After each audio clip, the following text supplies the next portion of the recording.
चुनावी वर्ष में पीएम मोदी और केंद्र सरकार की महत्वाकांक्षी आयुष्मान भारत योजना को पलीता लग रहा है। आयुष्मान भारत योजना के तहत मरीजों का उपचार करने वाले अस्पताल संचालकों ने समय पर भुगतान नहीं होने से सरकार के खिलाफ मोर्चा खोल दिया है।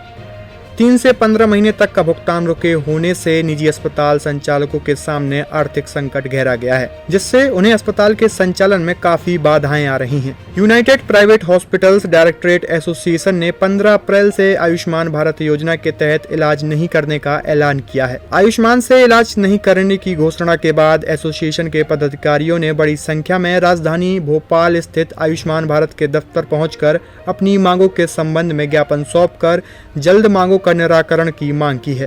पदाधिकारियों ने सरकार को अल्टीमेटम दिया है कि अगर 15 अप्रैल पूर्व तक उनका भुगतान नहीं होता है तो वह शाम 5 बजे के बाद आयुष्मान से इलाज बंद कर देंगे, जिससे मरीजों को खासी परेशानी का सामना करना पड़ेगा। भोपाल के विभिन्न निजी अस्पतालों के पदाधिकारियों ने हाथों में तख्तियां लेकर इस दौरान शांतिपूर्ण प्रदर्शन किया है। इस प्रदर्शन में नर्सिंग स्टाफ के साथ महिला चिकित्सक भी शामिल हुई। एसोसिएशन के पदाधिकारियों की माने तो 3 से लेकर 15 महीनों तक का भुगतान अभी बाकी है। डॉक्टर जिशान अहमद ने बताया कि अकेले भोपाल के 100 करोड़ तो समूचे मध्य प्रदेश के 900 करोड़ रुपए का भुगतान होना अभी शेष है। भुगतान नहीं होने से अस्पताल के सामने आर्थिक संकट गहराता जा रहा है, जिससे आगे सेवाएं देना संभव नहीं है। गौरतलब है कि भुगतान नहीं होने से आर्थिक संकट झेल रहे रीवा जिले के सभी निजी चिकित्सालयों ने 10 अप्रैल से ही आयुष्मान योजना के तहत इलाज बंद करा दिया है। मेरा नाम डॉक्टर जिशान अहमद है। हम लोग यहाँ पर एक गवर्नमेंट को इंटीमेट करने आए हैं, जो हम लोगों ने डिसीजन लिया है कि हम 15 अप्रैल 2023 को शाम 5 बजे से काम करने में आर्थिक संकट की वजह से असमर्थ रहेंगे। हम उसी के लिए आए हैं। क्या संकट हो रहा है, क्या दिक्कत हो रही है? हमें जो पेमेंट मिलना चाहिए था उसमें काफ़ी विलम्ब हो चुका है, जिसकी वजह से आगे अस्पताल को ऑपरेशनल रखना, चला पाना मुश्किल हो रहा है। और अब हमारी आर्थिक स्थिति इस लायक नहीं बची है कि हम आगे काम कर सकें।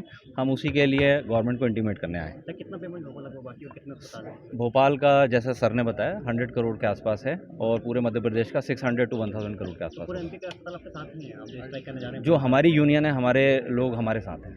बात हुई कहीं यहाँ आयुष्मान? जी, हमारी बात चल रही है, उसी के लिए हम यहाँ पर इंटीमेट करने आए हैं। रीवा में जैसे कि जो हमारे अस्पताल हैं, उन लोगों ने ऑलरेडी कल से काम बंद कर दिया। 10 तारीख से काम बंद कर चुके हैं, 10 अप्रैल 2023 से। अगर सुनवाई नहीं होगी तो फिर क्या करेंगे? तो फिर आपको भी कहीं ना कहीं घाटा है। उसके बाद हम उच्च न्यायालय जो है तो उसकी शरण में जाएंगे, उसके लिए रिट पिटीशन तैयार करेंगे। वो भी हम विचार कर रहे हैं, हमारी एसोसिएशन विचार कर रही है। ज्ञापन के पीछे मूल उद्देश्य हमारा यह है कि हम जो पिछले 15 महीने से आंशिक और लगभग 8 महीने से पूर्णकालिक जो भुगतान हम लोगों का रुका है, उसकी वजह से हम लोगों की आर्थिक स्थिति बहुत छिन्न भिन्न सी हो गई है। हम बड़े भारी मन से मजबूरी में आर्थिक असंगति विसंगति के कारण और आर्थिक तंगियों के कारण, किसी और कारण से नहीं, हम मरीजों की 15 अप्रैल शाम 5 बजे के बाद से सेवाएं नहीं कर पाएंगे।